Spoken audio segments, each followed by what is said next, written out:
Daytona 500 kicks off the 2020 NASCAR season Sunday at 2:30 Eastern with the pre-race beginning at 1, only on Fox. By the way, the Delta CEO, the Delta Airlines CEO says you should ask the person behind you if you may recline. Stop it. When was the last time the Delta CEO sat in the middle seat in row 22? That's a very good point. If you pay for the ticket, you should get to do whatever you want. You and Joy are a couple of peaches over here with your attitudes. Insanity.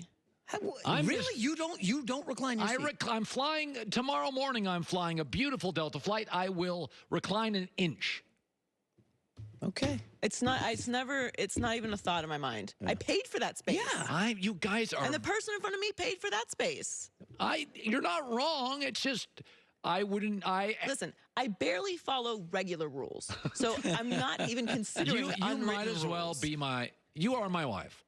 These are the kind We're of born on the same day. We have the exact same mentality. Is it really same exact day? Same I exact did not day. know that. Wow. Jason McIntyre here for our radio audience. Tomorrow's headlines today. Let's get right to it.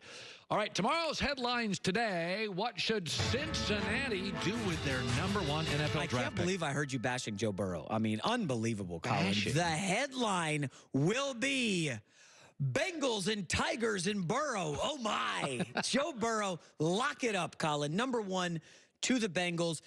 And listen, I heard a lot of you love Tua. And for a while this season, I like Tua too. But at the end of the year, when you look at what Burrow did against Clemson, okay, in the semifinal game against Oklahoma, this guy threw for 16 touchdowns the year before. He went up to 60. Doesn't it worry you that he was just average as a junior? And I knew that question was coming, so I'm ready. He's 23 years old. Some guys are late bloomers, if you will, right? He was in Ohio State. He wasn't quite ready. Couldn't beat out Braxton Miller and a bunch of other nice guys. Did get injured. Finally gets to LSU. Is okay. And then gets Joe Brady. And finally, it all clears up. I mean, you had that professional moment in your career where you were pretty good, and then all of a sudden, boom, boom, they're like, hey, you're the next Tony Kornheiser. Yeah. Come on down. And it opened up, and Colin becomes a big star. Yeah. That's what happened with Joe Burrow this year at LSU. All right. I think he turns it around for the Bengals. I mean, they're not going to win 8 games next year. I don't know if he'll be as good as Kyler Murray was, because it sounds like A.J. Green's not coming back. But I think Joe Burrow is going to be the guy in Cincinnati. Okay, I made a comment this week. Apparently did not go over well in Michigan, where I said if I would draft Tua if I was the Bengals at 3, and I'd trade Stafford, who I think has value on the market. Tomorrow's headlines today with Jason McIntyre. Should the Lions move off Matt Stafford? Well, this is easy, obviously. Matt Stafford, 32 years old, great quarterback. The headline will be Standing Matt. The Detroit Lions stand put and keep Matt Stafford. This is not even a question. Colin, listen, I'm a big Matt Stafford fan. If you look at the last 6 years, 3 times he's led the NFL in game-winning drives. He hasn't had a defense in Detroit. They got nothing there. This is the guy who hasn't played with a running back. If you go through his 12-year career, who's the best running back he played with? You can't even name him. Bunch of guys who are irrelevant. The defenses have stunk, and all Matt Stafford does is put up big numbers, lead his team back, and pick up good victories. Now, they were close last year. Remember, they started 2-0-1. I may have bet the over for the Detroit Lions season win total, so I know this intimately. And they got a little unlucky against the Chiefs. You remember this game? And then the following week on Monday Night Football got jobbed by the refs. Yeah. I'm not going to go week to week, but Stafford gets hurt in the middle. What are you smirking for? He gets hurt in the middle of his really good season, 19 TDs, 5 picks, and that was all she wrote. I'm going to go on the record right now.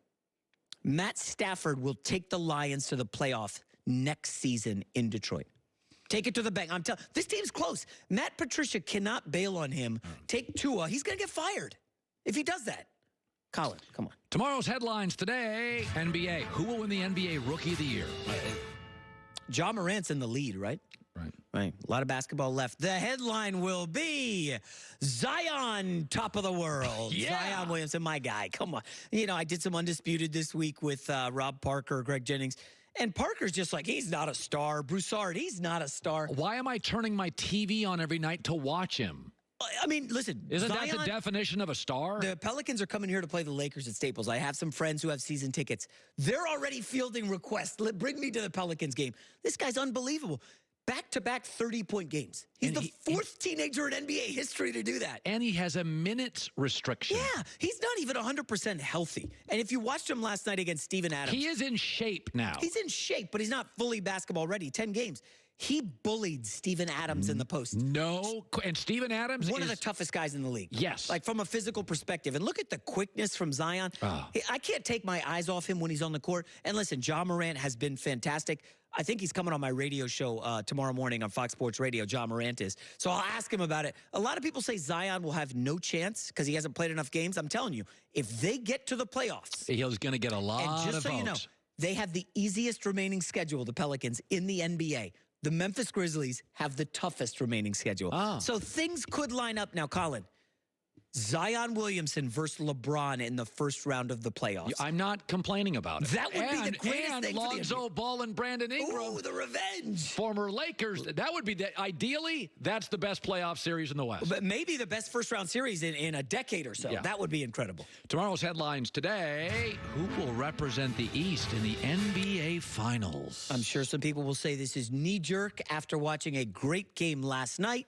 The headline will be Jay and Silent Brad strike back. Yes, I'm a fan of that silly comedy movie, but Jason Tatum was phenomenal last night. He's been great without Kyrie Irving his entire career. But they got better by losing Kyrie Irving. Jaylen Brown's having a season. They got three guys, Jaylen Brown, Kemba Walker, Jason Tatum, averaging over 20 points a game. Now, everybody says, the Bucks are being incredible and they're the best record and everything. That's true. But this comes down to trust. If you talk to anybody in the NBA, who do you trust in a playoff series for Milwaukee? Giannis and... This is what I said. It's about Denver. Jokic is great.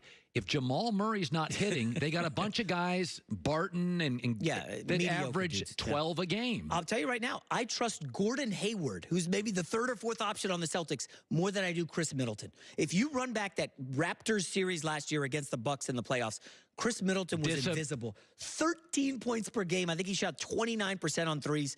Like, I know he's an all-star, but the reality is I don't trust Chris Middleton as my second star. Now, Tatum, Hayward, Kemba Walker, we've seen him be clutch since dating back to his college days. Now, listen, Boston has got everything. They don't have a ton of size. Well, that's the question. How do they defend Giannis? And Philadelphia and Milwaukee have the big. Definitely. They don't have Al Horford. He's now in Philly. I think they pack the lane and dare them to beat them from three. Maybe Giannis has an off series and the Celtics pull it off. Jason McIntyre. So what are you doing for the big weekend? Joy is going to Chicago for the All-Star game. Yes. And I'm going to Vegas with Joy. You travel every week. You do. I do. How many miles do on do those you travels? Recline my seat. Yes, nice. And what do you do? I'm coaching both of my kids' basketball games, and then we're going to a little trip for next week with the kids. A little vacation. Catch me on Instagram enjoying the sun. Good stuff. I got to read this spot, fellas, guys, gals. Casper's transforming the way we sleep, one snooze at a time. Get 15% off your order.